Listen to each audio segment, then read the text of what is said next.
The sun was setting on the magnificent era of Louis XIV, a time cloaked not only in grandeur, but also in shadows of intrigue and sorrow. Born on September 4, 1638, in the opulent halls of Saint-Germain-en-Laye, Louis XIV ascended to the French throne at the tender age of 4. His reign, the longest of any European monarch, was marked by an extraordinary devotion to absolutism and a relentless pursuit of glory. But as the curtain slowly drew on his 72-year reign, the glorified Sun King faced his most human moments in the dimming light of his royal chambers. According to royal letters of the time, Louis's final days were steeped in agony and reflection, a stark contrast to the vibrant festivities that once echoed through Versailles. The air was thick with the scent of medicinal herbs and the soft whispers of courtiers, some loyal, others waiting keenly for a shift in power. Records from the Abbey show that in his last week of August 1715, despite his failing health, Louis XIV continued to conduct affairs of state, his once steady hand trembling over documents of utmost importance. Witness accounts describe the king's once booming voice, now barely a hoarse whisper, as he confided in his confessor, "I thought kings were almost gods." What if Louis had known the looming shadow of death would bring not only an end, but also a beginning of a new era? This hypothetical question invites us to ponder the transition from absolutism to the whispers of enlightenment that followed his death. But here's where it gets interesting. Amidst the personal anguish, Louis XIV made a shocking revelation to his court. In a raspy voice, he admitted, "I have loved war too well." This candid confession, documented in the personal letters of his attendants, marked a poignant climax in the life of a king whose policies had bled France. The truth, however, was far darker, as his wars had not only depleted the national treasury, but also sown the seeds for future revolutions. As the life of the Sun King dimmed, the shadows cast by his reign grew ever more profound, touching every corner of French society. What happened next shocked everyone, as the once invincible monarch succumbed to gangrene, his leg black as the twilight of his rule. In his final moments, according to those who witnessed his passing, there was a haunting acceptance in his eyes, an understanding that all his glory was but a fleeting shadow.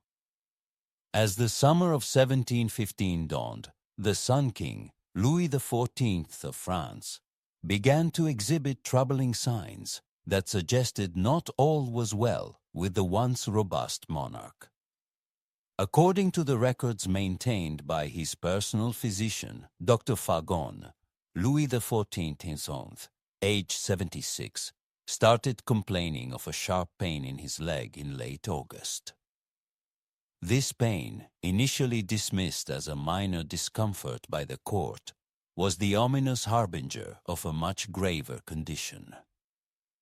The king, renowned for his stoic disposition, tried to mask his discomfort during public appearances at Versailles. Yet behind the gilded doors, his affliction grew unbearable. Witness accounts from courtiers, documented in letters of the time, describe him struggling to stand during audiences, his face contorted in pain. This immense physical distress betrayed his usual regal composure, revealing a frailty that shocked the court to its core. His Majesty's leg swelled as the days passed, and the color turned a ghastly black, recorded one of his personal guards in a private correspondence. The graphic description of the king's leg swollen and discolored, was a chilling sight that started circulating whispers of fear and uncertainty among the nobles and servants alike. However, the emotional climax came when Dr. Fagon diagnosed the king with gangrene. The official announcement was not made immediately. The delay, according to royal letters, was to prepare the psychological and political landscape of the kingdom for the inevitable. But what if Dr. Fagon had diagnosed Louis XIV earlier? Could earlier intervention have prolonged the Sun King's reign, altering the course of French history? As Louis XIV's condition worsened, the atmosphere at Versailles shifted palpably from one of bustling authority to somber whispers.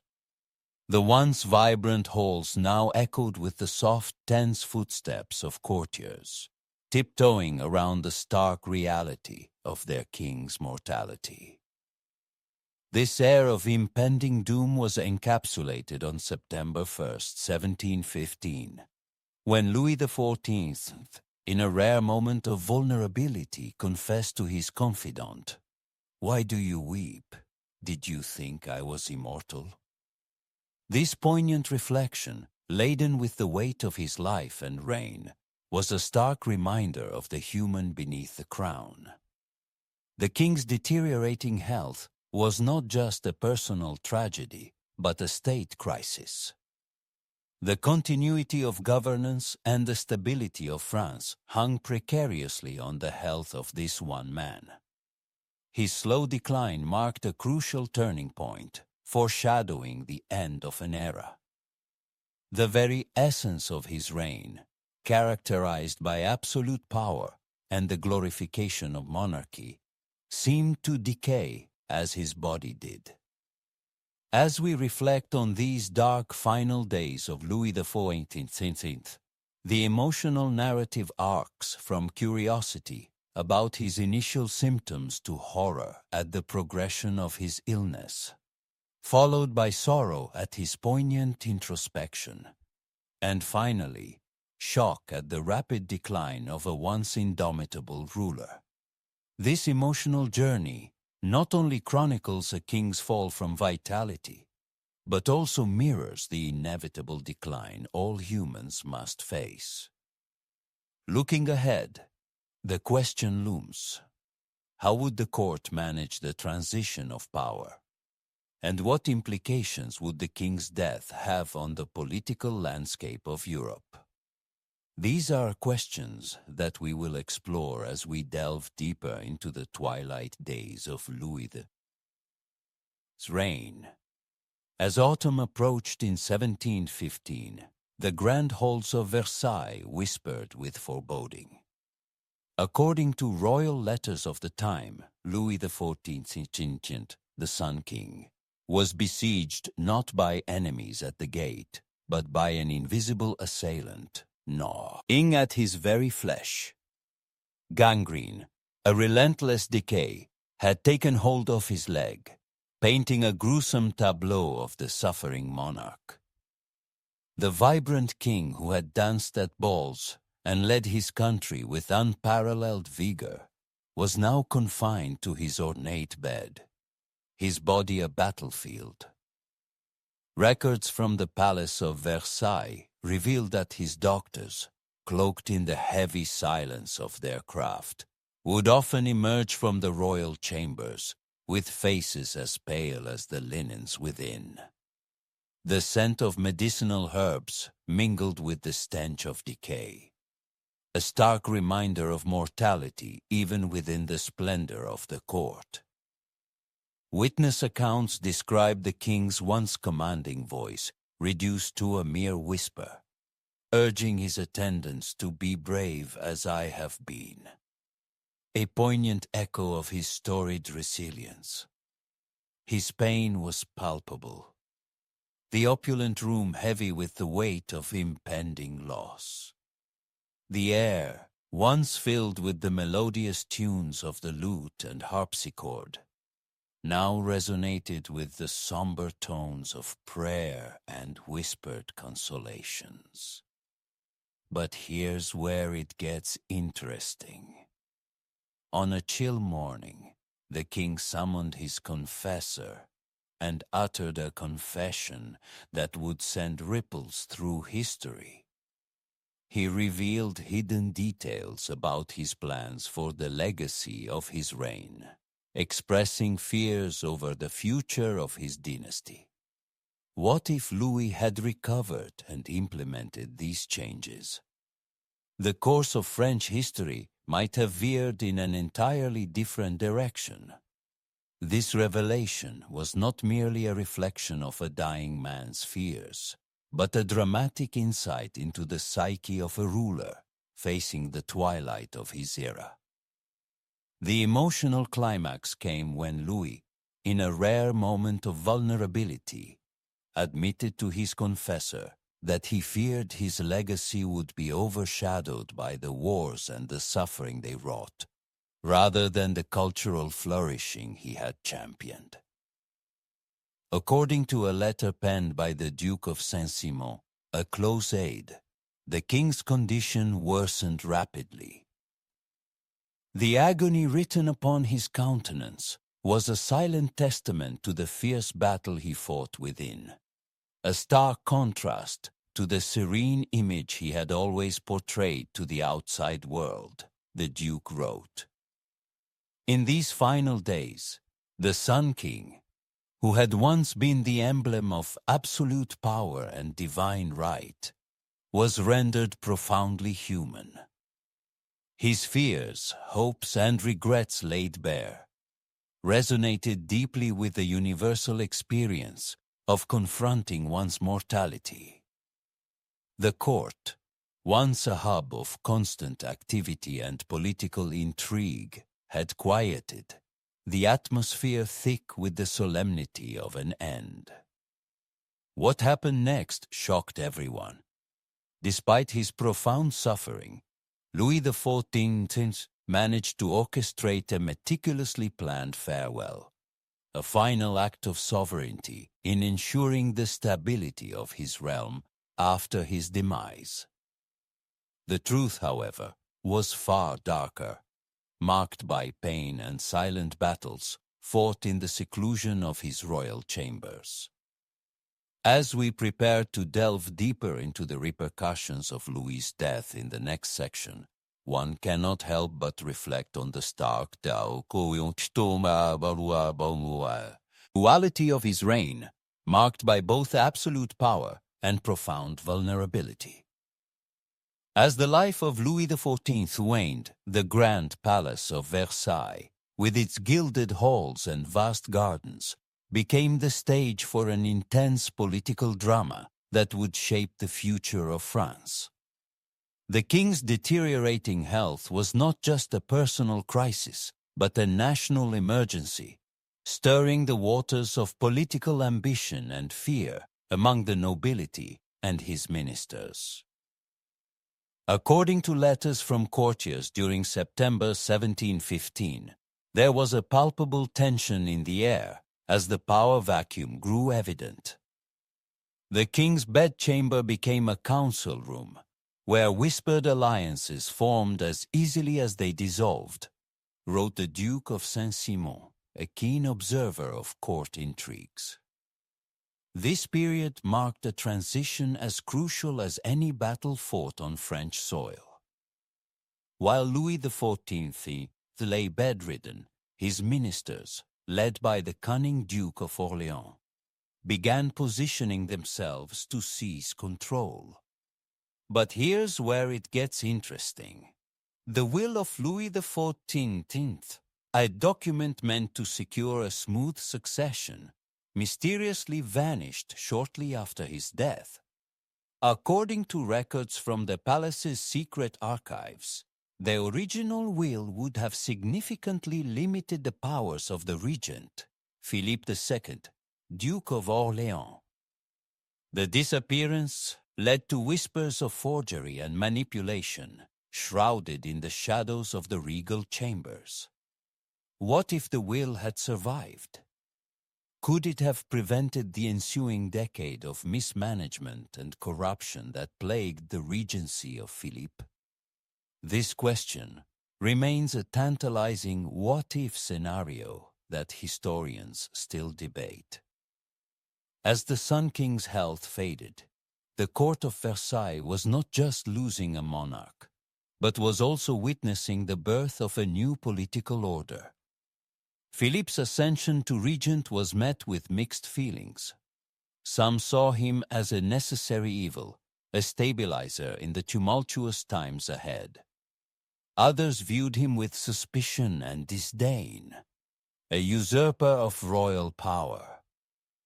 He possesses a mind as sharp as a sword, but just as double-edged, noted Madame de Maintenon, Louis XIV's secret wife, highlighting the dual nature of Philippe's cunning and ambition.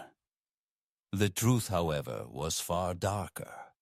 As the king's life ebbed away on September 1st, 1715, the palace bristled with covert meetings and silent exchanges.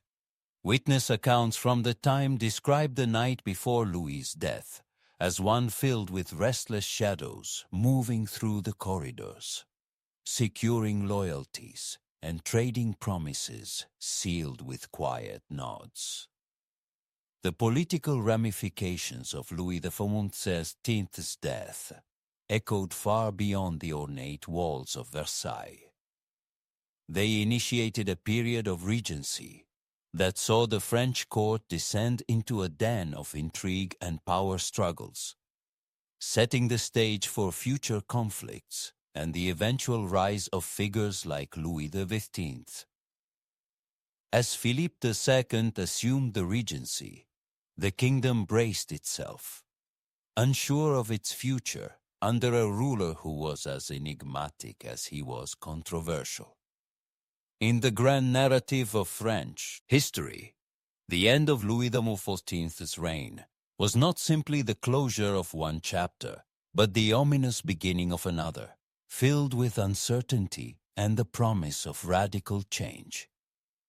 The legacy of the Sun King, once so radiant, now cast long shadows over his successors, who would navigate through these turbulences in the years to come.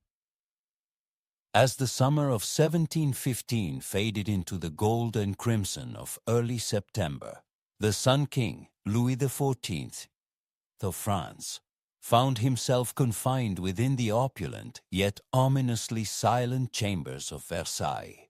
Witness accounts describe the once all-powerful monarch, the embodiment of absolute monarchy, now frail and shadowed by the specter of death.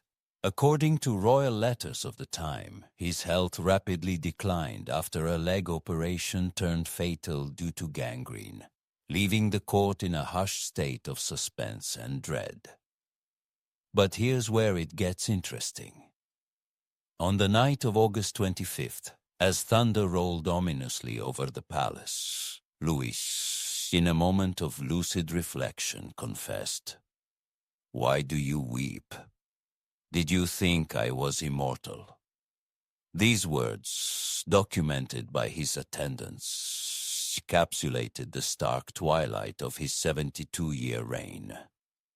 This poignant admission not only humanized the Sun King, but also mirrored the vulnerability of an empire on the brink of transformation. The court, once a hub of vibrant intrigue and opulence, now stood as a somber arena where courtiers whispered furtively about the looming uncertainties. What happened next shocked everyone. As Louis XIV's condition worsened, the palace physicians, cloaked in the grim black of their profession, could do little but watch as the king's once sturdy frame succumbed to the ravages of his illness.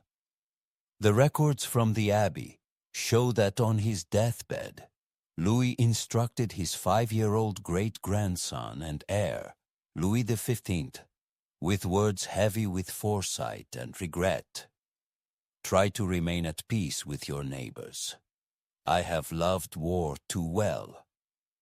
What if Louis XIV had foreseen the implications of his policies and shifted the course of French governance away from absolute power? Could the catastrophic wars and internal strife that later engulfed France have been mitigated or even avoided?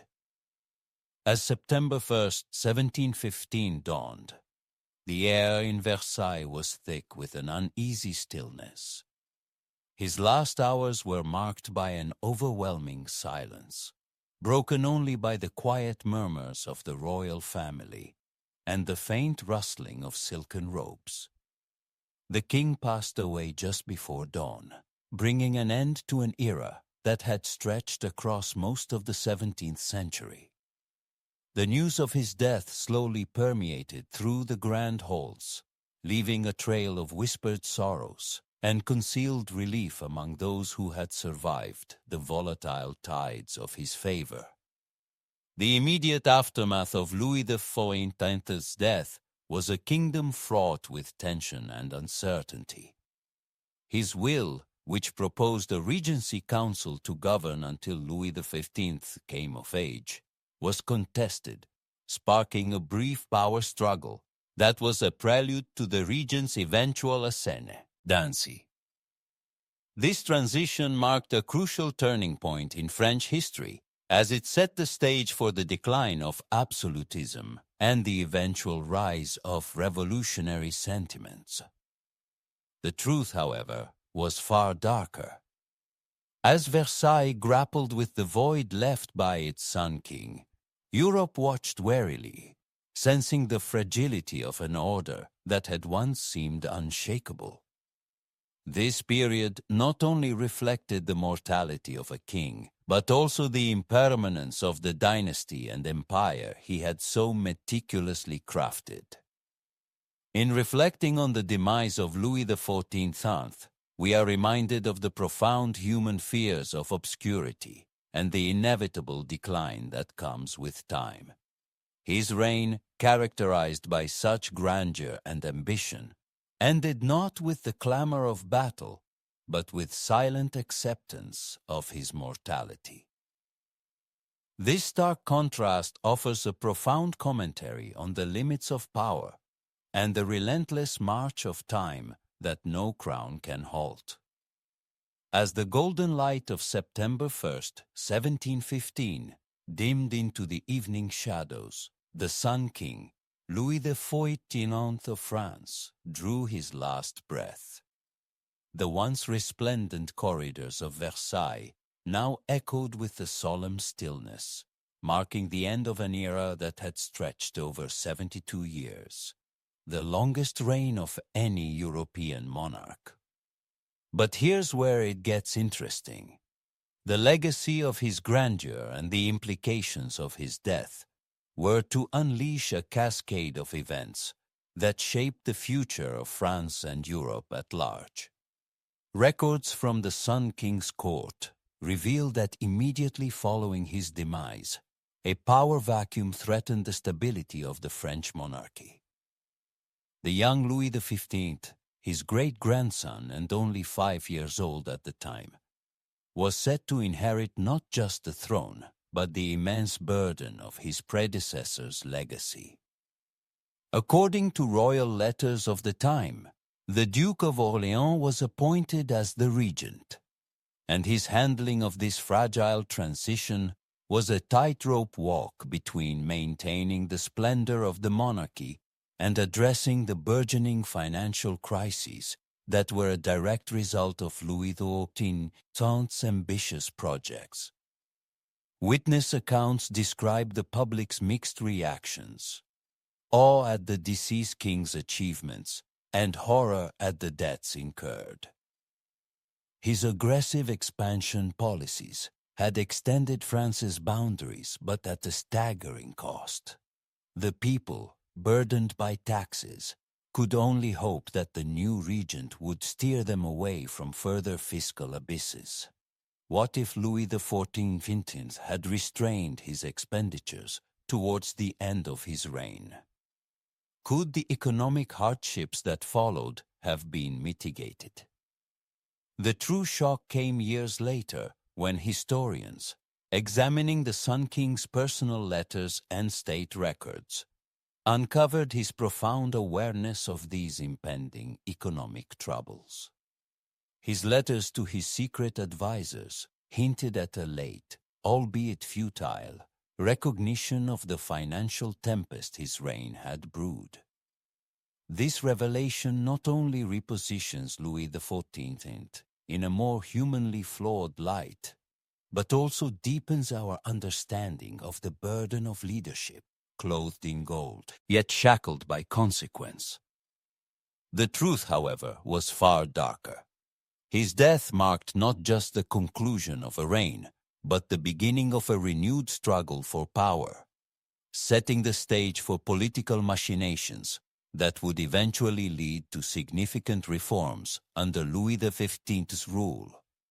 Reflecting on these tumultuous transitions, we see not just a king or a regime, but a vivid tableau of human ambition, frailty, and the relentless march of time. What happened next shocked everyone, as the echoes of Louis XIV's decisions reverberated through the corridors of history, influencing French politics and culture for generations to come.